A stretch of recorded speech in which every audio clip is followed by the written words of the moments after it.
Hello，大家好，今天我们来做一个最近比较火的网红小零食奶枣。这个做法也非常的简单，跟牛轧糖和雪花酥的做法其实是一样的，只不过呢，把坚果的配料换了一下。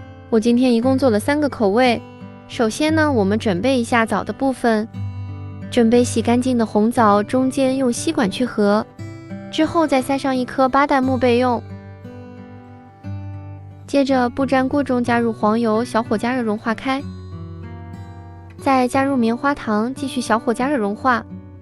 我发现总是有朋友在制作棉花糖，这一步把棉花糖弄糊掉。我们在制作这一步时，一定记得要用不粘锅，而且呢要小火加热。棉花糖融化好了之后呢，我们把奶粉继续加进来，搅拌均匀，也是一样的，全程小火加热。奶粉加进去之后，搅拌均匀就可以立刻关火了，不然呢，我们做出来这个糖会比较硬。